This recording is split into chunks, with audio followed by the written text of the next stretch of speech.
So today, Professor Van Gribble will lead off with some more technical material, and I will follow up with a discussion of policy issues in the 60s and 70s that have really defined the architecture of U.S. nuclear forces. But before that, just a quick announcement in case you haven't been at your machines in the last 10 seconds. So the president was acquitted of both counts in the impeachment proceedings today. On the first, in abuse of power, one Republican, Romney, voted guilty. And this is the first time a senator of the president's party ever voted to consider guilty the president of his party. There were three Democrats who were thought to be likely voters of acquittal. Jones of Alabama, Senator from Arizona, and Manchin of West Virginia, but all three voted guilty. Because the president had hoped to be able to say it was a bipartisan vote of acquittal, but he cannot say that. No Democrats voted for acquittal. One Republican voted for guilty in the first count. In the second count, Romney sided with the other Republicans that voted for acquittal. So the first vote of abuse of power was 52-48 for acquittal. In the second, abuse of Congress was 53-47. Acquittal. This is the third time in American history that there's been impeachment. So I know this is a little remote from your immediate concerns, but it matters to some people. So go ahead. Thank you. Do you think that there's such a strong correlation between parties suggest that there's something wrong or needs to be changed about the process, or do you think that that's normal? That would be basically a party line vote. Yeah. Well, it's a long story, but it's often a party line vote, but it's not usually unanimous. In the Clinton impeachment of a decade ago, 1998, there were several Democrats who voted for a guilty verdict. But Trump has an amazing hold on the Republican Party, unprecedented in American history. And in voting the opinion polls, 94% of registered Republicans support Trump. This is a staggering number. So how that is and why that is, I think it's a question how Washington works. But as I recall, the removal required either two-thirds, so that'd be 67. 67. So it's a robust system. It's not done frivolously, even if there's politics involved. So, Great. so So Professor Knox will have another announcement that caught my eye this morning in the Wall Street Journal, but he's going to save that at the beginning of this lecture. Okay, so I'm going to, we're covering ground a little more risk this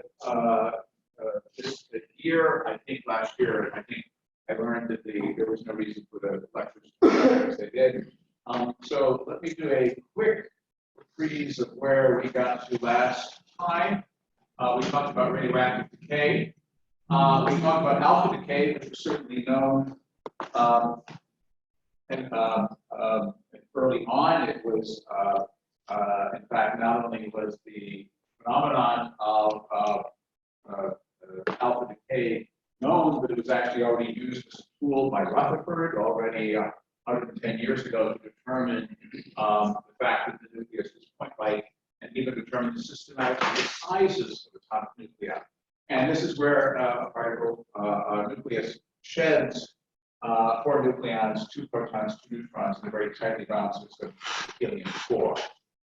Characteristic of very heavy nuclei, typical energies 5 MeV, typically in a few sharp lines, 1 or 2 sharp lines. Just a little arcane things for our wisdom in the audience who are nuclear physicists. What's the lightest nucleus that undergoes alpha decay? Yeah, that's a special case. WISE-Tech. Careful, WISE. Every class has a WISE-Tech. A real nucleus. Not too important, but interestingly, when you look at the chart of the table of the isotopes, I think even Cerium 140, some mid-mass nucleus around mass 140, that actually have a measurable alpha decay, with about 3 or 4 MeV energy. But of course, as you'd expect, with a very, very long half-life. But it's not terribly important. Alpha decay is really important for the very, very heavy things. Okay, we talked about beta decay, free body. Well, there are several flavors of beta decay. There's what's called electron capture. There's positron decay, electron capture, beta decay. But in the beta decay that we care about, typically for fissioning nuclei, you produce daughters which are very neutron rich. And they're going to ski down the slope. You think this is the valley of stability as sort of like a giant winter wonderland where if you're very neutron rich, the nuclei have much more energy, much more mass, and therefore will shed their energy by beta decay, successive beta decay, to get down to the valley of stability. We'll look into this a little bit longer. Because it's a free body process, there's an infinite number of ways that the free bodies can share the energy. And therefore, you don't get sharp, typically you do not get sharp lines, you get a continuum like this. The end point of which is the rare part of phase space where the electron carries all the energy and the neutrino has very, very little energy. Neutrinos, for the purposes of the class, you can almost ignore. An interesting sidelight is one of my colleagues, in fact, many of my colleagues now are emboldened to use neutrinos as a way of monitoring reactors. Now, you might say this is a fool's errand because from the time the neutrino was predicted in the 1930s by Wolfgang Pauli until their discovery in 1956 or 1958, you say, well, you know, it's a very, very, very weakly interacting particle. And you say, well, if something is so weakly interacting, how could you possibly use it as a tool? Well, nowadays they can build detectors that can actually see neutrinos from reactors hundreds of kilometers away. The event rates are rare and there are backgrounds and so forth, but they are emboldened to think this is a future tool of non-proliferation. Important all across the periodic table, right from the neutron itself up to the heaviest nuclei. Typical electron energies will be tens of kilovolts, hundreds of kilovolts, up to a few MeV. There we are. Gamma decay. Most nuclei that we interact with every day are in their ground state. However, after an alpha decay or after beta decay, the nucleus may be in an excited state. After a nuclear reaction, almost invariably, or very often, the nucleus is in an excited state, and it will shed that energy typically very quickly, on the order of femtoseconds, attoseconds, femtoseconds, picoseconds. So very, very quickly, you will get a discrete lines coming out as the nucleus cascades from excited state to another excited state to the ground state. These energies typically will be tens of kilovolts up to 10 MeV. Typical gamma ray energies are several hundred kV with a few MeV. Okay, this we'll get into a little bit later on when we start talking about shielding and so forth, but I think you all know that alpha particles are quite benign. They can be stopped in basically a sheet of paper. But the one thing you don't want to do, of course, is ingest them. That's why people worry about people who live in, for example, in the coal mining area of Pennsylvania or lots of other places where you have mountains and geographic uplifts and so forth. Tend to be areas where you get a lot of radon, fission product, coming up out of the Earth's crust and can accumulate as a gas, a dilute gas in your house. I don't worry about it. I think some people do worry about it. There have been studies that link it to lung cancer. So if you inhale this and it sticks on the epithelial lining of your lungs, then of course that short-range alpha particle is very heavily ionizing can actually do genetic damage or chromosome damage in live tissue. But normally, your skin, the outer layer of skin, stops it.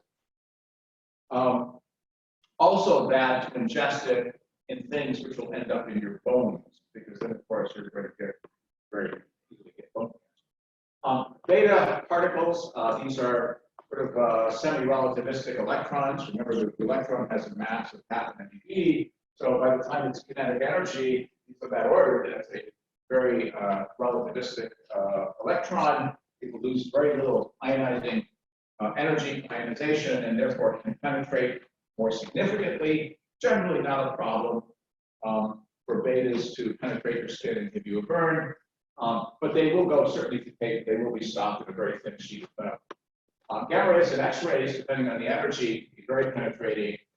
Best stopped with high Z materials such as lead. Neutrons penetrate. The best way to knock a neutron out of play, as we mentioned last time, the most efficient way of getting to slow down a neutron is to have it collide with something of equal mass. What's equal in mass? The proton.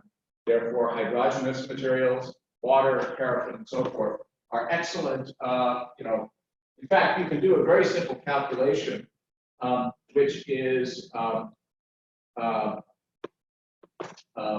gives you an answer which is right on what you would get out of a sophisticated code like MCMP. If I asked you, if I had for example, a 10 MeV or let's say a 1 MeV neutron, how many scatters does it take to knock the thing down to thermal energies? Thermal energy means it's in equilibrium with everything around here, about a 40th of an electron volt. Take a guess. Some of you are engineers probably know this. How many scatters on the average does it take to knock an MeV neutron down to thermal energy? You must have done this in the university class. Back of the envelope. Going off memory. Too high. It's actually about 25, 26, something like that. Rule of thumb, every time it knocks into a proton, it will lose half its energy. It may graze it and keep most of it. If it hits it kind of dead on, it will lose all of its energy. Rule of thumb, it lose half the energy. Take 1/2 to the nth power and make it go from an MeV down to 0.05 electron volts. And it's a couple dozen. So it's very efficient. We've been down to Echeverry and seen our neutron generator down there. We want to thermalize the neutrons. It only takes about a foot of polyethylene there to have enough, of course, it interacts quite readily, to scatter enough times to thermalize it. We'll actually look about thermalization in a little video later on in this lecture. Now, students, of course, I'm the one just giving the directions, telling people, snap my fingers and tell them what to do. It takes all day for the students to put the paraffin into place, to build a little blockhouse if they want to go from fast neutrons to thermal neutrons. So for them, a foot thick of polyethylene all around this big generator is not a trivial amount. Okay. Very deep or very important for universal law is the decay curve here.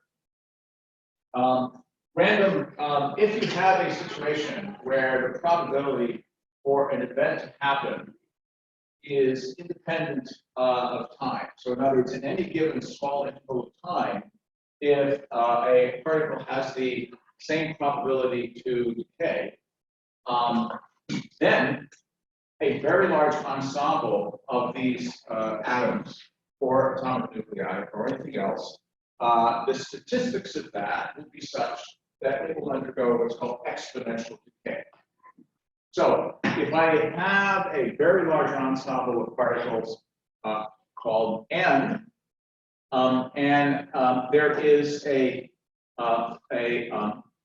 decay constant designated as little lambda with dimensions inverse seconds, then in a short interval of time, delta t, the number that will decay is delta n is minus lambda, the number times delta t.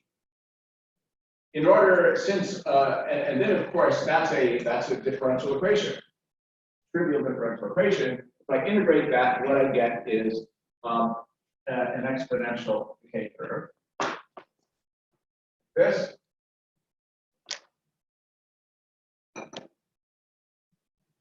It never goes to zero. Of course, we have a finite number of particles, and at some point it will stop. But for very large ensemble of particles, the fact that it just keeps on going. And at any given second, from 1 second to another, it gets knocked down by the same fraction.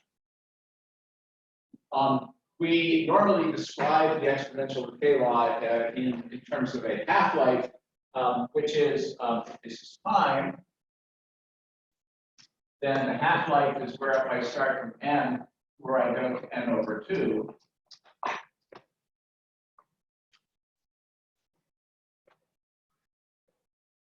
Which is different from the lambda, which is the point, so where e to the minus 1 is 1 over e, knocks you down to 0.27. So this is, I think, correct. The over 1 over e point here, now, is where it becomes 1 over e, which I believe is 0.7. And the two are related by a simple constant. Everything in the world follows an exponential decay curve. In fact, there's a couple of YouTubes here. If I get a very high quality beer with a huge head of foam, the probability of any little bubble to pop is a random occurrence. Therefore, the whole ensemble of it, if I measure the height of the head of foam on the beer, goes down as with time over a period of minutes and hours as an exponential decay law. There is a person on YouTube, there's a 4-minute YouTube showing an experiment in a college student's kitchen, and he's wearing his college t-shirt. I'll give you a hint, it's from the state of California. What college is this person from? Close. USC, thank you. Right. So anyway, enjoy the video. It's actually, and you can also see a more serious demo where they actually roll dice, a very large number of dice, to demonstrate the exponential decay law. Now, in fact, scholarly papers have been written in Swedish about the decay of foam on beer. I was not able to read the text, but I got the general drift of it and actually pulled out one of the curves from this paper here. You have to buy a high quality beer to actually do a meaningful thing, not none of this American stuff. So, okay. A couple of important chronometers. One, we just published a paper, Paul Rennie from, he's Earth and Planetary Sciences, director of the Berkeley Geochronology Center. Myself, Lee Bernstein, and a bunch of our students actually have just used for the first time this past year the high flux neutron generator. The first time a measurements done in what's called the argon dating technique that requires neutrons was used to date samples or crustal samples from the Earth. Actually, we were just kind of tuning things up. But you're actually able to show, whereas normally we use neutrons in a reactor, that now any laboratory that does geochronology and wants to do what's called the argon 39, argon 40 dating mechanism can use a very simple, small neutron generator, and we published this paper in Science magazine. We have a few people in the Master's Engineering program here. Raise your hand. Did you know that in the basement, actually on the first floor in the basement of Shire's Hall is the Berkeley Geochronology Center. It's been there for 25 years. It was actually endowed by the Getty family. Actually, the son is the major benefactor, but they get money from NSF and DOE and so forth. If you ever run into a very large man that looks like a lumberjack, that's either Paul Rennie or his principal deputy, Tim Becker. They both are field geologists, so they're pretty sturdy people. They can show you around and show you how this is done. But potassium-40 is an excellent chronometer for measuring things in the Earth because it has a half-life of 1.25 billion years. Earth's lifetime is 4.55. So this is an excellent chronometer for looking at things in millions to billions of years time frame. In our paper that we just published, which was kind of a demo paper, we're actually dating Vesuvian lavas from the time of Pliny the Elder in 76 AD, I think it was, from the lava flows from Vesuvius, plus some Sanandine from Alder's Creek that was, I think, 18 million years, 1.8 million years old. So actually, we're in the business of engineering technology. There's a more popular one that's used more commonly. What's the other chronometer that's very commonly used? Carbon-14. And it has a much shorter lifetime, 5,700 years, 5,730.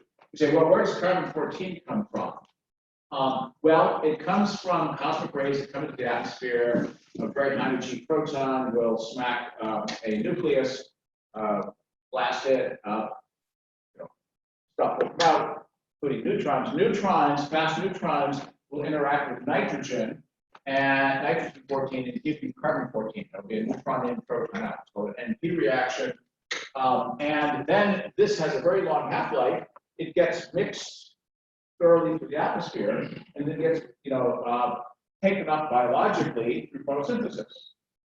And cows eat grass, and we eat cows, and it all goes on. And so any living organism ultimately ends up in equilibrium, having, I think, something 10 to the minus 12 of your carbon is carbon-14. Now, Willard Libby, who invented this, I think won the Nobel Prize for it in chemistry, invented this during the war years, or maybe after the 1940s, figured out something really interesting. So long as something is alive, you keep regenerating the carbon-14 in your equilibrium. When you, as we practically put it, when you come into thermal equilibrium with your surroundings, and you die, you no longer are part of the uptake cycle, and therefore all of the carbon-14 begins to decay away. And any sample that you see that's older than, for example, 10 half-lives or so, you will see no appreciable carbon-14 in it. So if I want a source of carbon, which is demonstrably free of carbon-14, what's a good source of such carbon? How do I get pure carbon-12? What? Food? No, food is going to be rich in carbon-14. Yes. No, not clear. Because charcoal is normally made from burning things, wood or whatever. Any kind of fossil fuel, anything you dredge up that's a petrochemical has been in the ground for tens, if not hundreds of millions of years. So that's anything that is made synthetically from carbon dredged out of the earth, fossil fuels, is going to be pure carbon-12 and have no carbon-14 in it simply because it's been down there too long. So if you want to make it pure carbon, that's how you do it. Here I mentioned before the relationship between the half-life and tau, which is 1 over lambda. So half-life is 0.693 tau, which the tau being 1 over lambda, or 0.693 over lambda. Relationship between these 2 points here. That's that, and so now we're going to scroll up, and I'm going to continue for a little while with the following lecture.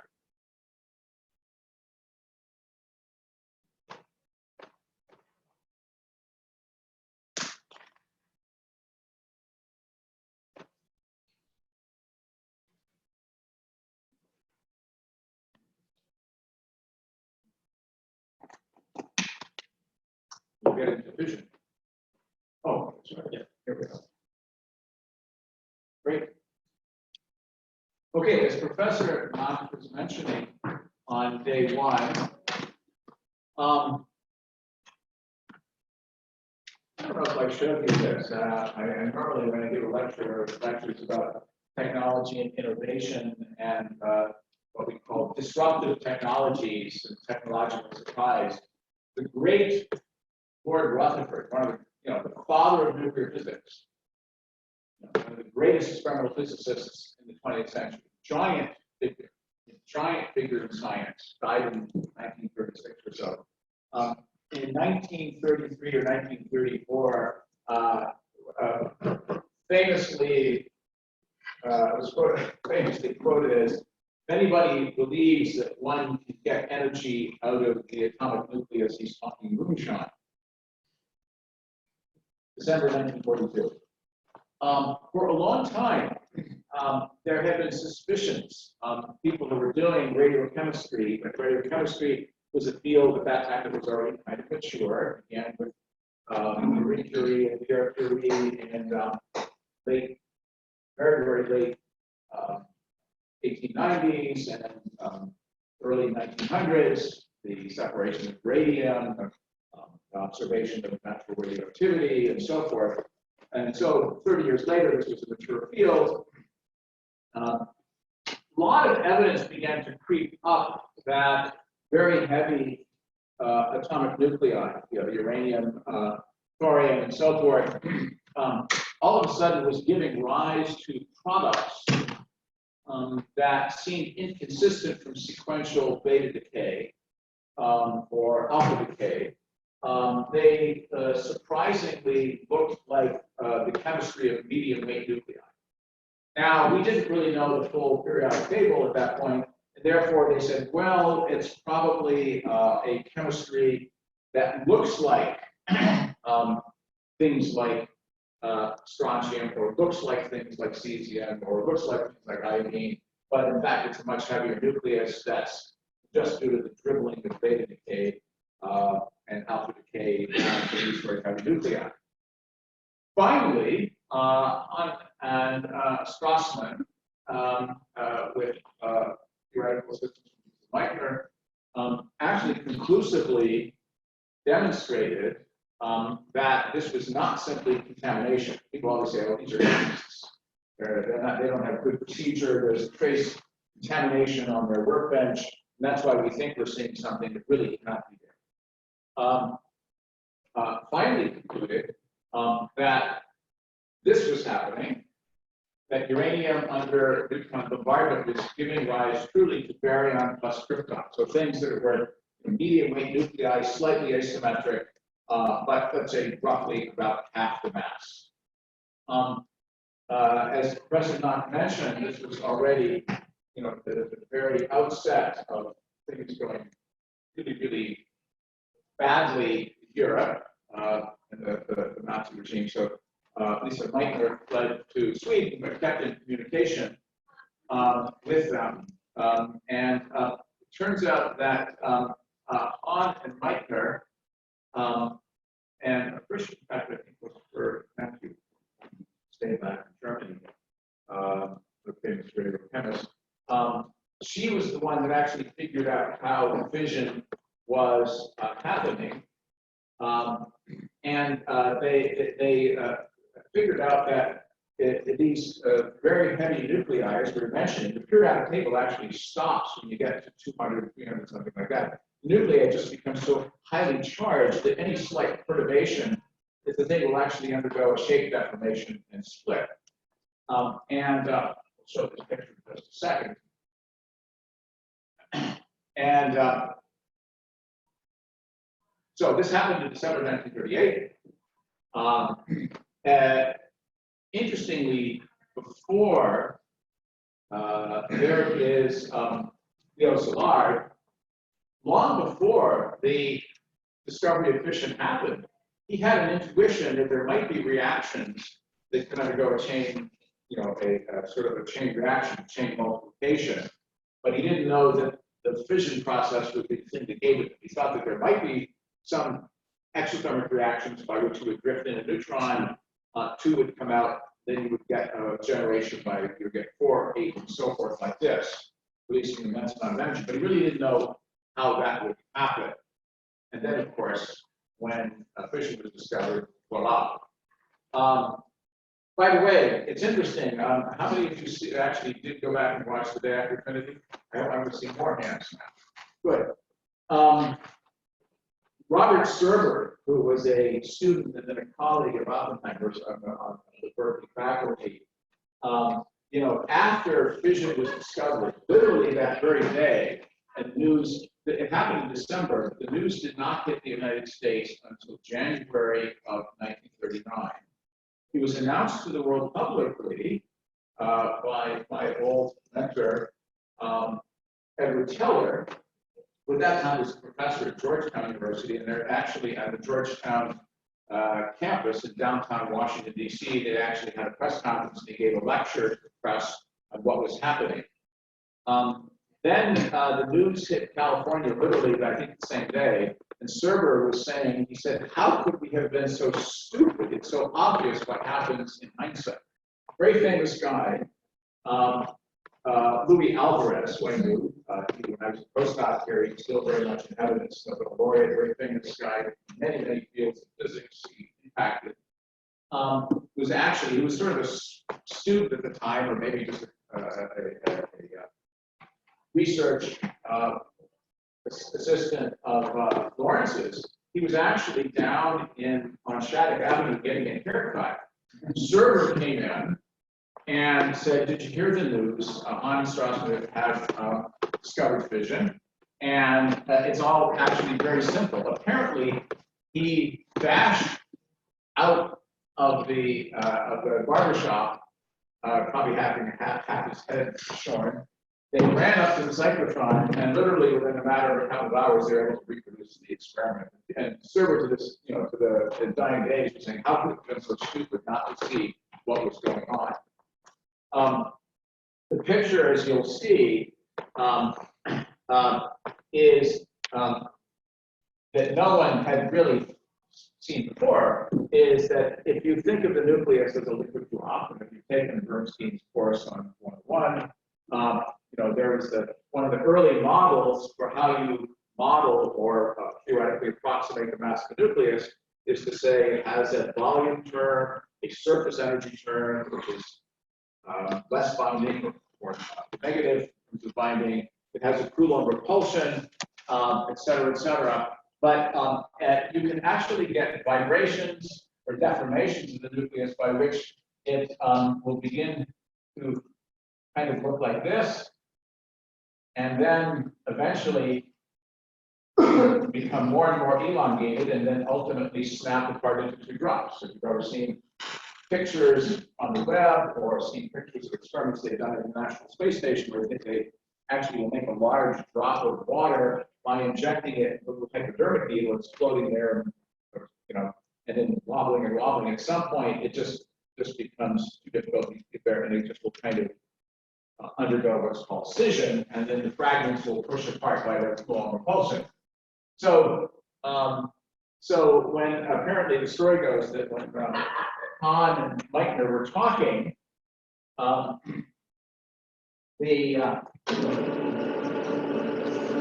says, well, how do you think this is happening? She says, well, it's quite obvious how it's happening. It's happening like this. And he said, no, I don't think that's right at all. I said, I think it's happening like this. And she said, no, that's exactly what I drew. She's looking at an environment. So, so anyway, that was Hans' picture, or Meitner's picture, and that's Hans' picture, and they were the same picture. A critical moment happened, and this is where things got very scary in 1940, because people said, my God, uranium, thorium, you know, this is, let me ask you, building materials, building concrete, buildings, cement, bricks, earth. How much uranium is there? Uranium, thorium, things like that.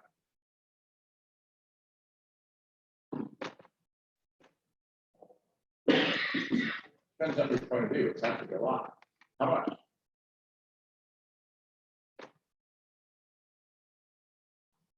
About 1 to 10 parts per million. That's a lot.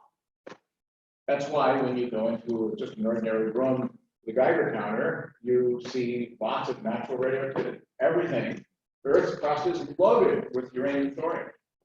Okay. Kai Vetter of our department has been doing these surveys for many years. They take a helicopter and they go back and forth over the Bay Area. The thing lights up like a Christmas tree. It's not because anything that human beings did. It's been there for 4.55 billion years, right? The uranium and thorium are everywhere. And this is a scary thought. If you drift in a slow neutron and you get fission, this could unleash, horrors like mankind has never seen. But they knew that uranium had two isotopes. One of them was very abundant, and one of them was very rare. The 235 is only 0.7% natural uranium. Uranium 238 is 99.3%. The question was, which of them was fissionable upon reaction with slow neutrons? And literally, the fate of the entire human race weighed in the balance. I mean, imagine what crazy horrors we would have inflicted on ourselves if the dominant component of uranium could be made into a bomb trivially. So Alfred Neer and John Dunning, Neer was a very famous mass spectroscopist, invented the Neer spectrometer. It's very simple. They just went to a glass blower and they made this little Crookes tube there. They put the vacuum on this. Here is their ion source. It's probably about the size of a sugar cube, and that gets stuck up here with a little rubber cork with grease, so you can hold a vacuum. They heat the thing up. They apply a voltage such that when the uranium ions are ionized, whether it's 235 or 238, they acquire the same kinetic energy as they exit the slit. This little tube is curved in a semicircle. Why is it in a semicircle? What are they going to do with it? Yeah, stick it in a magnet. So a charged particle will go in a circular orbit. And what they did is from the, here's their ion source, like this. There's the heater. And voltage. Plus like this. And so the ions come out like that.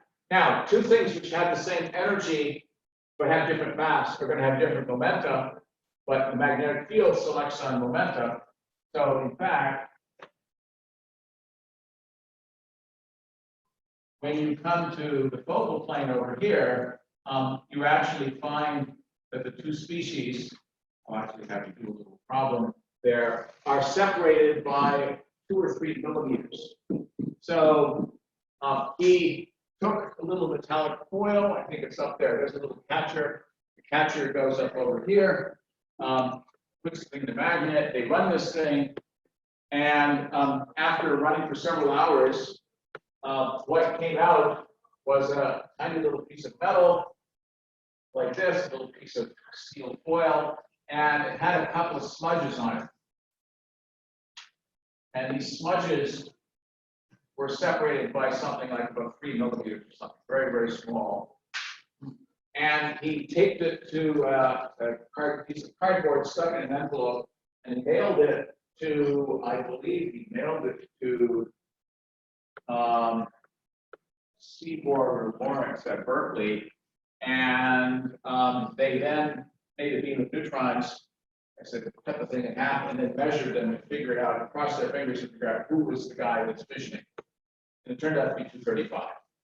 See if I can do this. Same energy, lighter mass, larger momentum. So 235 has the outer track and 238 has the inner track. And you can do a calculation to show that for something about foot in diameter or so, this is a very tiny but measurable distance, about 2 millimeters.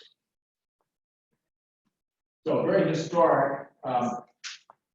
Mankind would not incinerate itself at least easily, or at least only sophisticated nations would be able to consider themselves and others. Okay. Yes, sure. Let me show a couple more things here.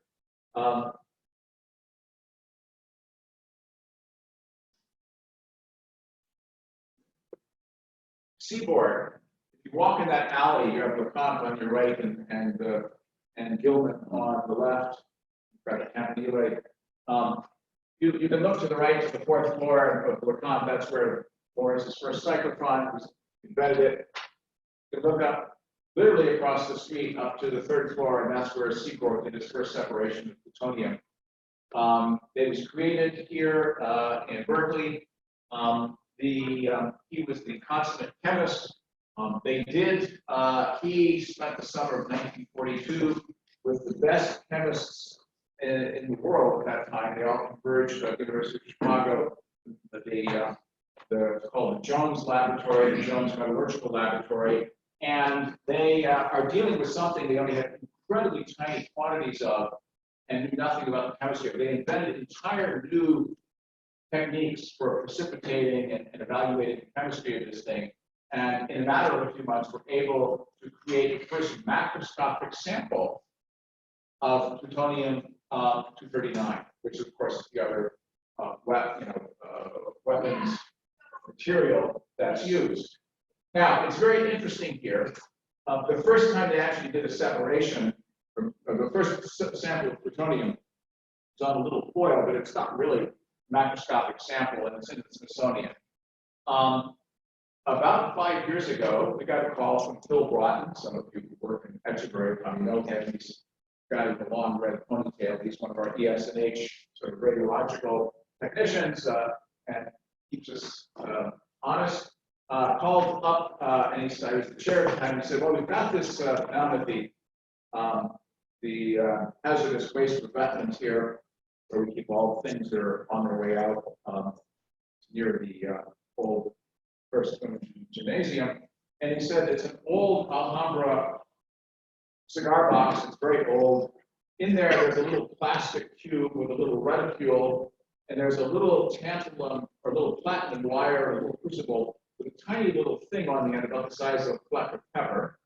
And there's a piece of typed paper in there, and it's all in the baggie. And it seems to be a document from Seaboard. It asserts that this is the world's first macroscopic sample of plutonium-239. He said, we're just going to send it out on the next shipment and bury it in Idaho. But do you want it? And I almost leapt over the phone. I said, do we want it?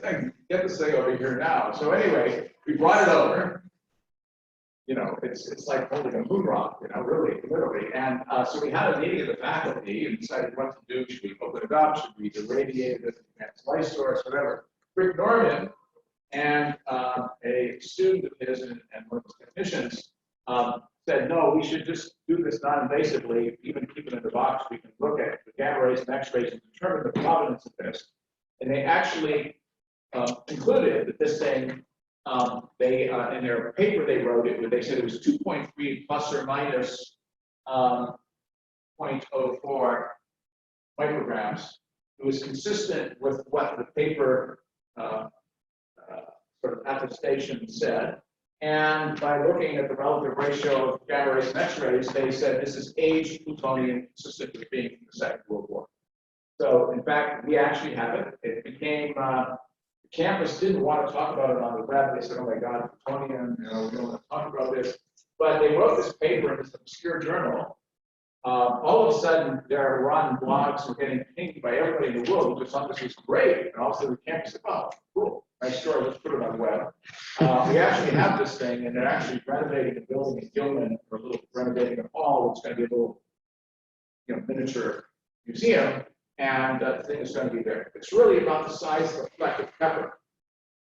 Literally, in 3 years, we went from making plutonium, you know, that literally was almost too small to see, to being able to make kilograms and kilograms and kilograms, making, you know, weapons at a rate of one every, you know, couple of weeks. And now, of course, enormous production.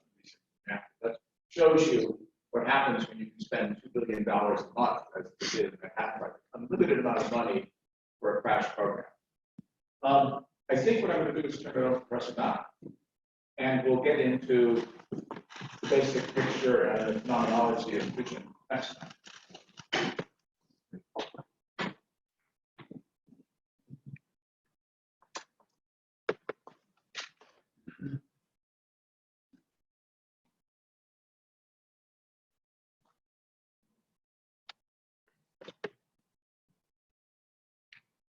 Okay, I'm going to return now. We had the discussions about what was going on in the late 1940s, development of the containment. Uh, Which one, can we push this one for replacement?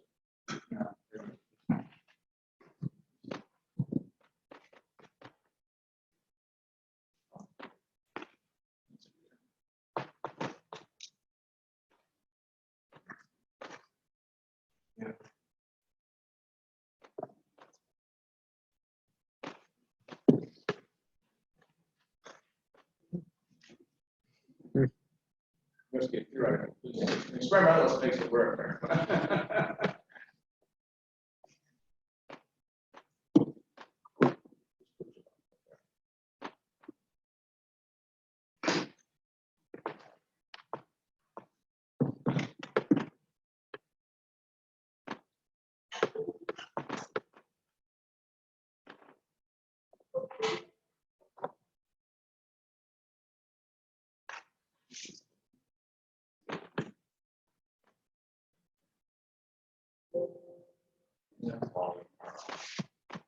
So in the debate that ensued after Ken wrote his article about containment, the issue was how to make this happen. If the Soviet Union is inherently expansionist, how do we contain it? And it was realized, especially after they detonated their first device in 1949, that nuclear weapons and the competition between U.S. and Soviet nuclear weapons would be a key cornerstone of containment policy.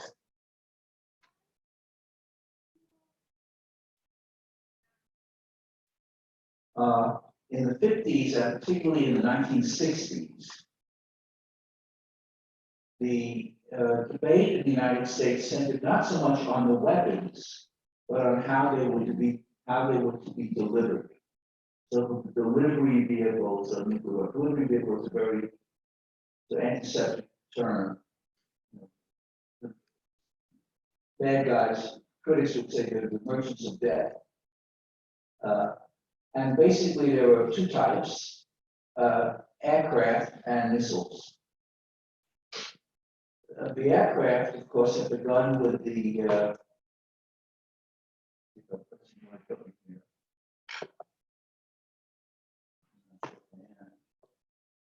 Want the laser now? yeah, Okay, the little star. B-29, which is what was used to drop the bombs at Hiroshima and Nagasaki. And the aircraft industry was mobilized to rapidly advance so-called strategic bombers. The key one that came into existence was the B-52 in 1960, and the B-52, 7 versions later, is still flying. B-52 went through different letters, and it's now at the H stage and maybe beyond.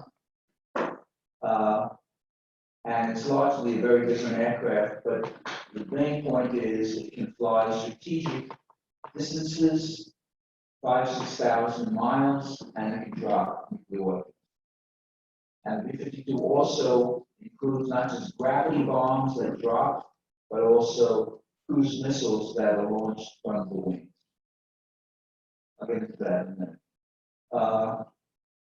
What's missing here, after B-52 and before the B-21, which is not yet deployed, were the B-1 and the B-2. The B-1 was briefly in the nuclear arsenal, but it has been removed from the nuclear arsenal. It does not have a nuclear mission. The B-2 does. The B-2 was first developed in the late 80s and deployed in the late 90s. And the key feature of the B-2 is that it has an ability to evade radar. What is the term for that? Stealth technology. It has special composite materials that are not identifiable by radar, which means that the aircraft can penetrate air defense. And the latest version under going development is B-21, which is yet to be deployed. So there will be an indefinite evolution of the advancement of aircraft, so strategic aircraft that can deliver nuclear weapons, strategic distances, meaning intercontinental range. Beyond the aircraft were missiles, and the main missile was the Intercontinental Ballistic Missile, ICBM, which has also gone through different versions. One that was prevalent for many years was the Minuteman missile. It's in a land-based, hardened underground silo with two key systems. So I've seen these things. I've been there. Have any of you seen them? If you drive out a long distance on a lonely road in North Dakota, which is extremely flat, out of the blue, you'll come to a fence. There'll be nothing in any direction, and suddenly there'll be a fence. And the fence will be guarded by Marine guards, and you get to the fence and you drive a long distance and you get to a shack, a little wooden shack, all of which is very heavily guarded, and you go into the shack, and there's a gigantic elevator that takes you down a long distance. And the elevator has huge metal doors, like a bank hall type doors. And you take those, the elevator down, and the doors open, and you're greeted by other Marine guards who can let you in through another gigantic metal door. And now you run through that metal door, and you're in a control room, which has usually two young Air Force officers, younger than you, 21 to 23 years of age, sometimes a little older. And they're sitting at either ends of a big control panel, and each have a key that is inserted into a lock. And if those keys are both turned simultaneously, that would provide the ability to launch the missile. The missile is nowhere near the shack. It's a long distance away in the field somewhere, underground, yes. Why specifically young officers? Why? It just, thought that sort of training would be useful, and also they wouldn't have any second thoughts about disobeying orders. Because actually there was a political scientist who wanted a survey of the attitudes of these young officers. That what are you thinking about? And you're thinking about cosmic implications of what you're doing here and this and that. And the overwhelming response of the officers was, we just want to make sure we do it right and don't screw up. And that's the kind of person you want in the military. They don't have creative ideas, they just follow orders. You may disagree with that, but that's. And presumably, though we haven't interviewed Russian control officers, they feel the same way. It's a. Something I've never understood, are the two guys down the hole, when they turn the key, are they launching their missile or the field? They are launching a common missile. A common missile has to be launched by two different operators turning the key at the same time. So these are ICBMs, and they still exist. They've been reduced in number of launch control agreements, which we'll get to in a few minutes. But we've had large numbers of land-based, underground, in silos missiles for many decades now, since the late 60s. They're hardened, which means they're in silos that have reinforced concrete, and why you have that is to protect them in case they would be attacked themselves by attacking missiles, right? The Minuteman missile would be a core key target of the Soviet attack. This all straightforward, okay.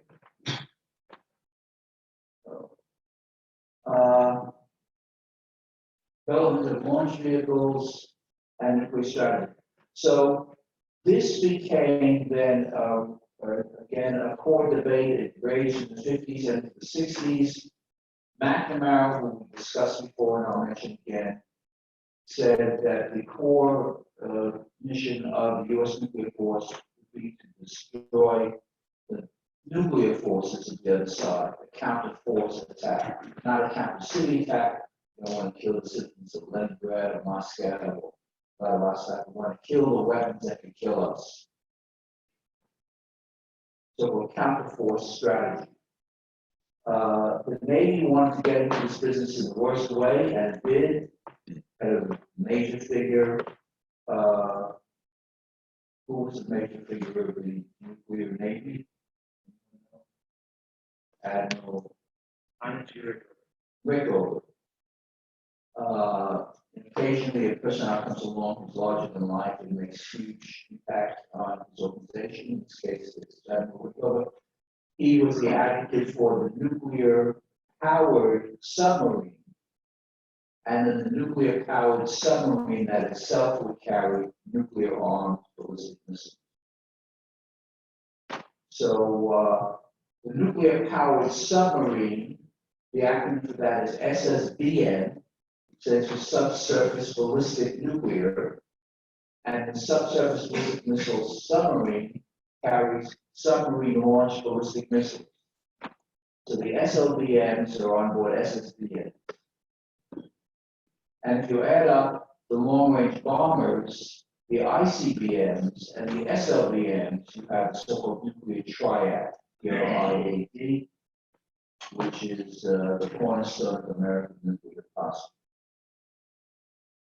The original deployment was 41 submarines, 10 missiles per submarine.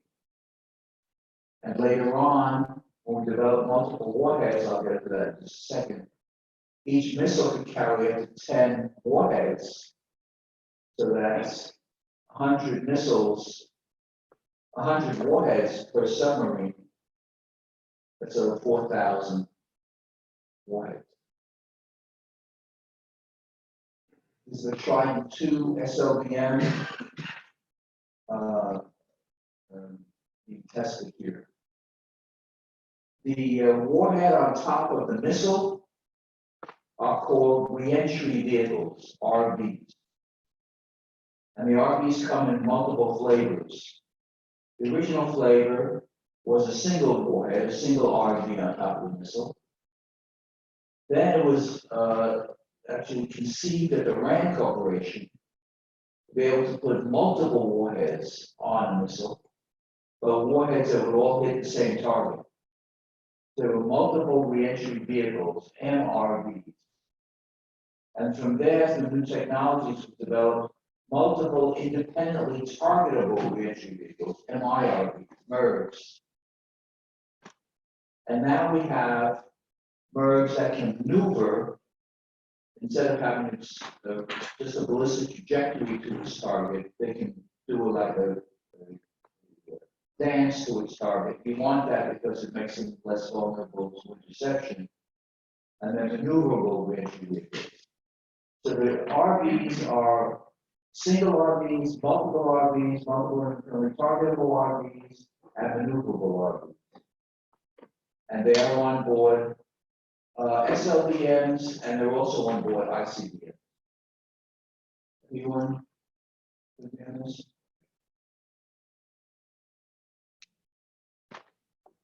Here's that same picture of, I think, McNamara during the Ann Arbor speech in 1961.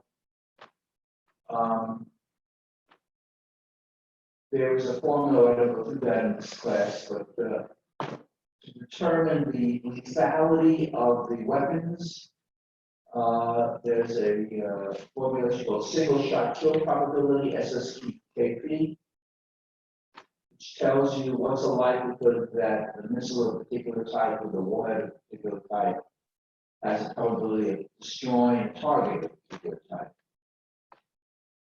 One of the problems in having multiple RVs attack at the same time is fratricide. Fratricide is when a brother kills a brother.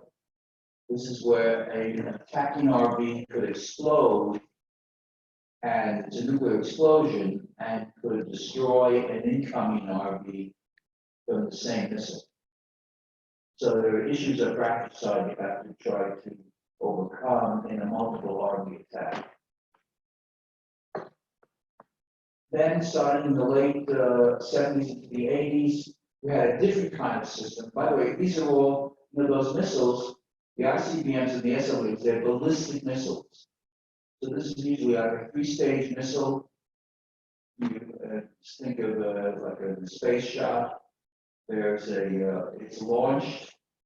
There's a certain amount of fuel that's burned out, and then the first stage drops off. Then there's a second stage, same thing. Then the third stage pushes the reentry vehicle into an orbit.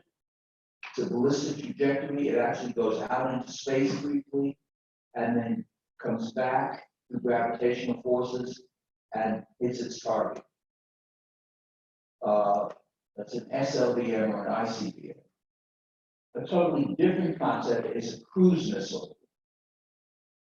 Cruise missiles are powered throughout their flight. The ballistic missile is not powered throughout its flight. It goes up, and then that reentry vehicle is just flying through the air, and gravity is pushing it back down. The cruise missile is powered throughout its flight. It's at very low altitudes, and there's a system that started years ago called TERCOM. And has a terrain contour matching, TERCOM, terrain contour matching.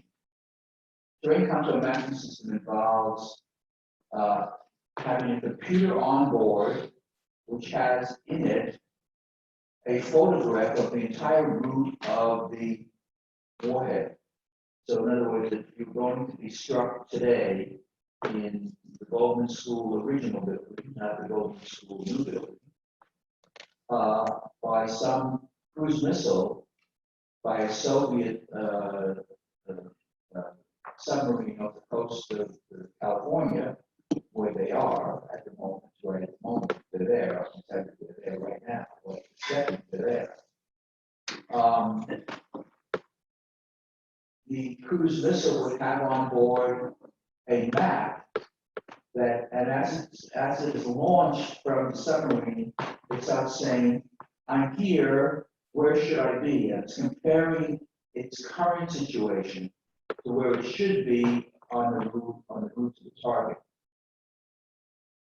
So, and terrain contour matching allows it to keep adjusting. Some winds might push it off course. Other things might happen that it's not quite on target.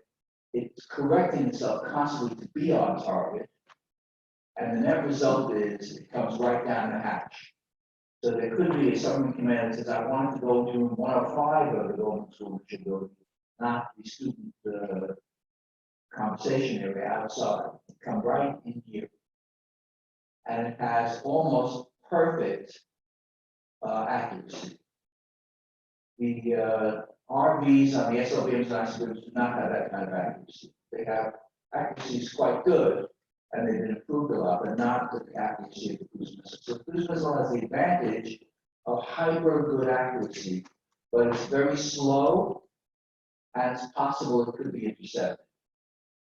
But it's still an additional arm of the nuclear forces. We have them, the Russians have them, and the Chinese are developing them. Yes. It's the longest range of cruise missile. It's usually in the hundreds of miles. It's not an intercontinental range. So like the cruise missiles on board the B-52s or now the B-2s, they have to get fairly close to the edges of Russia before launching this. They can't launch them from Vandenberg Air Force Base. So 3 kinds of cruise missiles were developed. Air-launched cruise missiles, Alpins, submarine-launched cruise missiles, Slickums, and ground-launched cruise missiles, Glickums. Alpins, Slickums, and Blickums.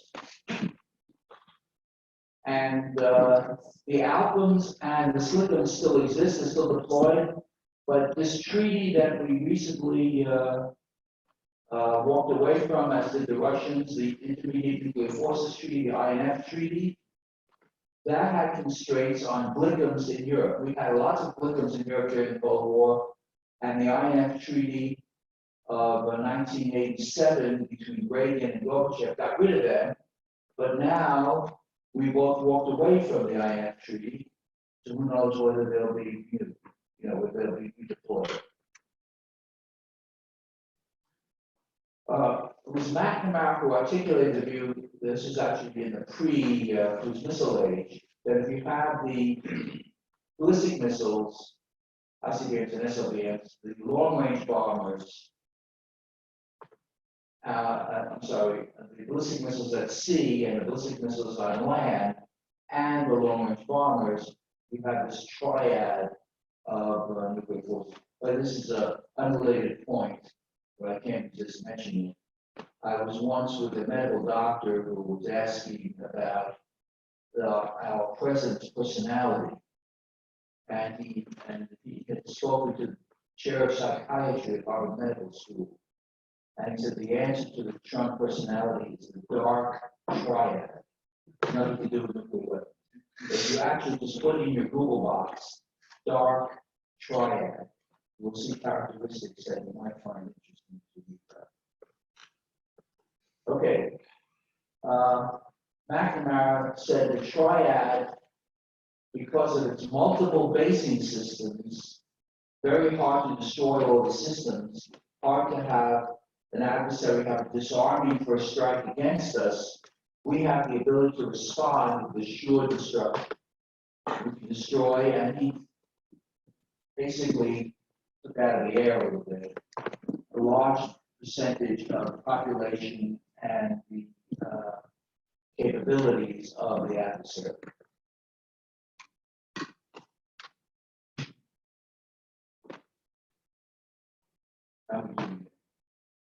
Another feature of the nuclear competition are defenses. Air defenses to destroy the bomber penetrability, and missile defenses. The Soviets were the first to build a ballistic missile defense around Moscow. And this was become known to the U.S. in 1964. The U.S. deployed a multiple safeguard and sentinel system in the mid to late 60s. Some said that defenses are destabilizing because you have defenses. If you and I are in competition with offensive systems, and I start to build defenses, the reason goes, you might think I'm building defenses because I'm planning on striking you first. And I have the defenses to protect against the retaliatory strike.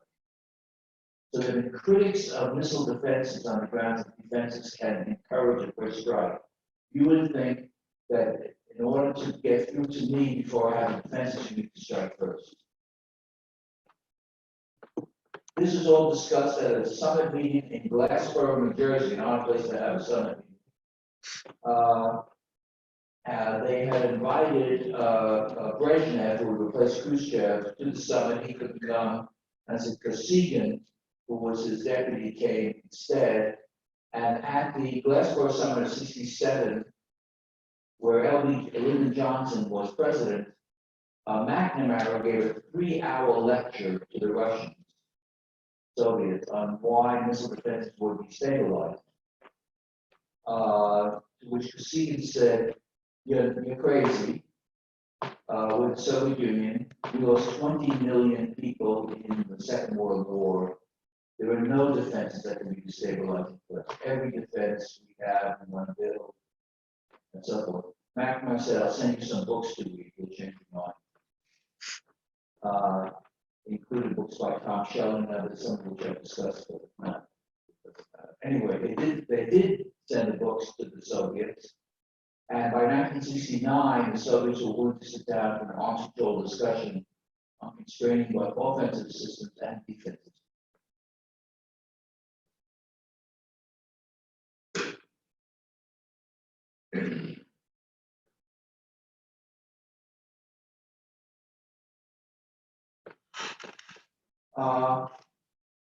This led, it had started earlier, but this led to much more intensive discussion of nuclear arms control negotiations and agreements, which is the subject of your project, which is the follow-on, or not follow-on, to the New START treaty. By the way, just yesterday, Mr. O'Brien, who is now the National Security Advisor to President Trump, the successor to John Bolton, just mentioned that we have just been in recent discussions with the Soviets, with Russians, to have possible alternatives to the New START treaty, which is your project.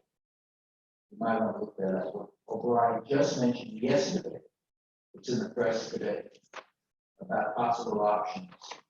He mentioned the extension of New START is one of a number of options that we also like to explore. Nuclear arms control goes back to the Axel-Lilienthal report and the group plan of the 1940s.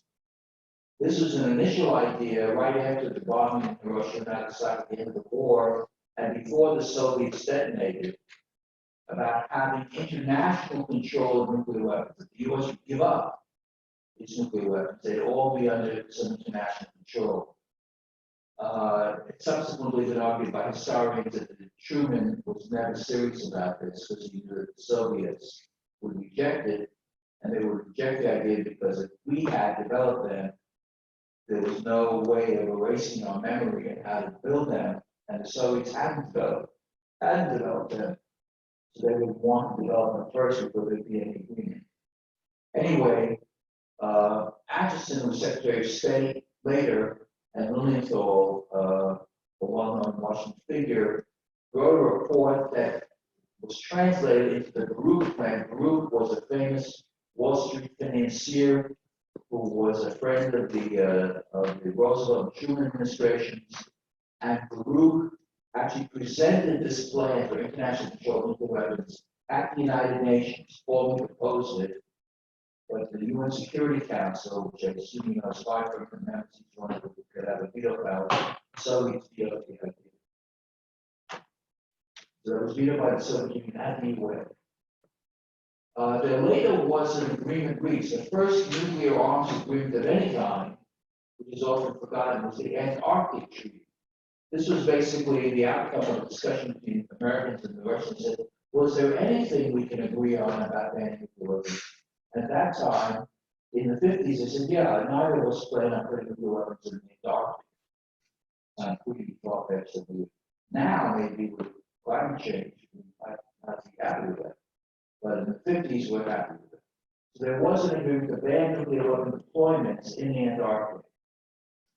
Then in the summer of 1960, there was a very significant academic meeting, which had some government people, but it also had some very smart young academics, like Tom Schelling, who had come from Yale to Harvard, Henry Kissinger, who was a young assistant professor at Harvard, and other people to say, let's try to think through carefully what we mean by arms control. Out of this came a very small book, which makes a classic in the field, by Schelling and Mort Halpern, called Strategy and Arms Control. In that book, they define arms control as anything that achieves one of the following 3 objectives: anything that reduces the likelihood of war, reduces the damage should war occur, and reduces the budget, the resources devoted to preparation of war. Let me repeat that again. Arms control is any measure that reduces the likelihood of war, the damage should war occur, or the finances devoted to the preparation for war.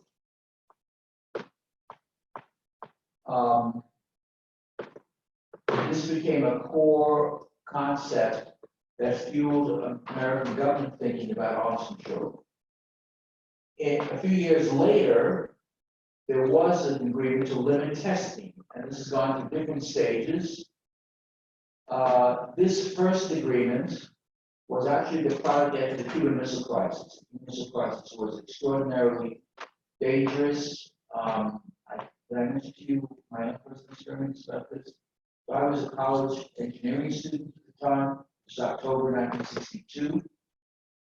And Kennedy gave a speech on Monday night, saying that the Soviets have put nuclear tipped missiles in Cuba, that they did any part of the eastern part of the U.S.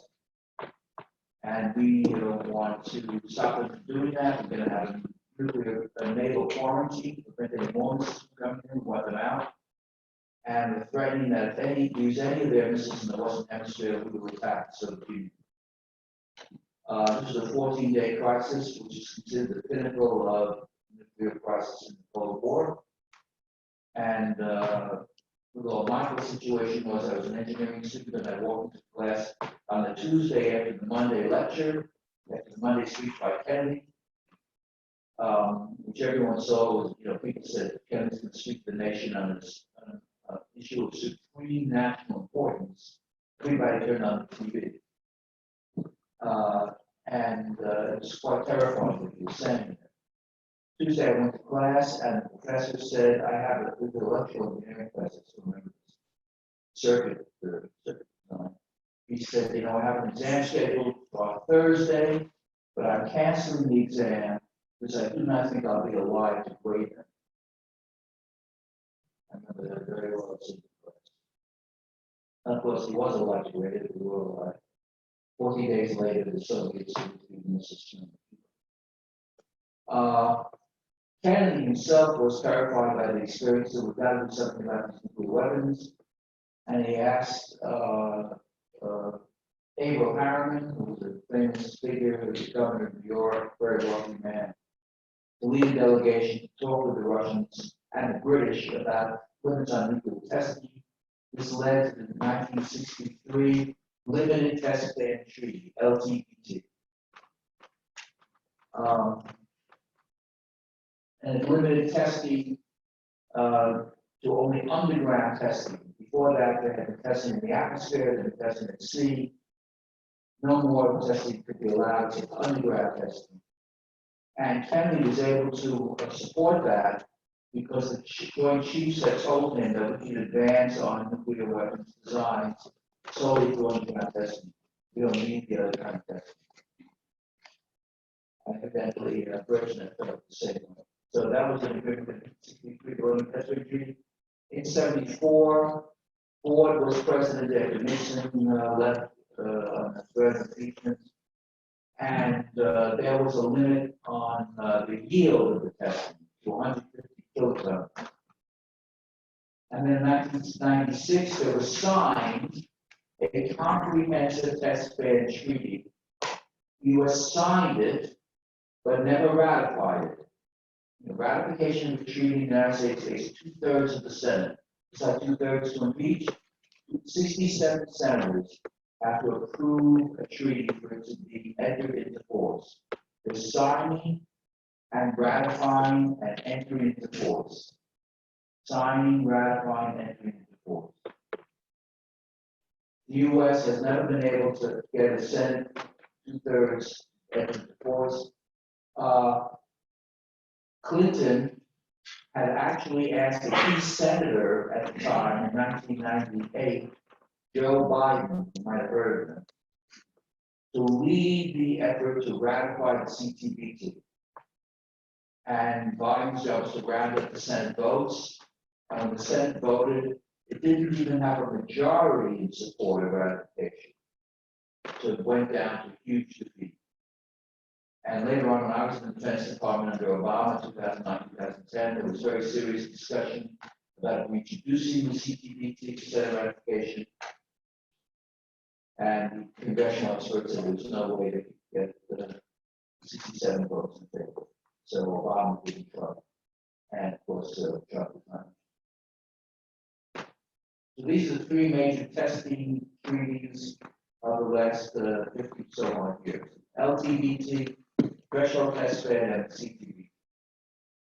Then there was one other treaty a little bit out of the Antarctic, an outer space treaty, no nuclear weapons in outer space. I can see that this could ultimately be thrown overboard too, if we develop more advanced systems that can decide upon nuclear weapons in space. But right now, nuclear weapons are not deployed in space yet. So by deploying in space, you refer to like storing them in space versus have to be up there in some sort of space station type vehicle ready to be launched on land-based target on the Earth.